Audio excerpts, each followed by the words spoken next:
My name is Logan Carter, and for most of my life, my family treated me like I was the weak link, the one who would never make it. They never said it kindly, never wrapped it in soft words. They threw it at me like a label I was expected to wear forever. It happened during a family gathering 3 years ago. Everyone was sitting in the living room after dinner. My parents, Mark and Linda Carter, my older brother Chase, and my younger sister Emily. They were talking about careers, achievements, plans, all the things people brag about when they want to look successful. Then Chase smirked at me and said, "Let's be honest, Logan's the failure of this house." I felt the words like a blow, but before I could respond, my mom added quietly, "Honey, you should just accept where you are. Not everyone wins." My dad nodded. "You're almost 28 with no direction. You should stick to something simple and stop dreaming so big." I looked around the room. Emily just stared at her hands, too afraid to speak up but clearly uncomfortable. My parents avoided my eyes, like they had already decided who I was allowed to become. And Chase? He smiled like he was proud to break me. I wanted to fight back. I wanted to list every reason they were wrong. But instead, I stayed quiet. I excused myself, went to my room, and sat in the dark, letting their words echo in my mind. But something inside me shifted that night. If they wanted to call me a failure, fine. I would build in silence and let time prove them wrong. I got up the next morning with a different mindset.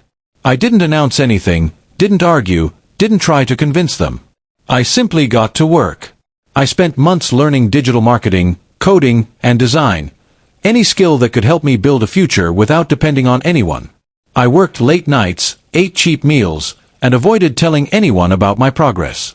If they wanted silence, I'd use that silence as fuel. A year passed. Then 2. I built a small freelance business, which turned into a steady income. Then I took a risk and launched my own online service company. It started slow, but soon it took off faster than I expected. Companies hired me, clients recommended me, and I saved every dollar like it was a brick I was stacking for something bigger. By the 3rd year, I bought a small townhouse, a place of my own. No roommate, no borrowed money, no help. I furnished it the way I wanted, hung my own pictures, and sat in my own living room knowing I built this life from the ground up. I didn't tell my family. Not yet. Then, one weekend, Mom invited me to dinner. When I walked in, they all stared at me. I was dressed better, calmer, more confident. It was impossible not to notice. Dad asked, "So, how's work? You still doing that little computer thing?" I smiled. "Pretty good. Actually, I bought a house last month." Chase nearly choked on his drink. My mom's jaw dropped. Emily smiled proudly, the only one who ever believed I wasn't what they said. "You bought a house?" Dad asked, shocked. "Yeah," I said quietly. "Built everything in silence." The room went silent, but for the first time, it wasn't me who felt small. It was them, shocked, uncomfortable, realizing they had underestimated me completely. I didn't brag. I didn't rub it in.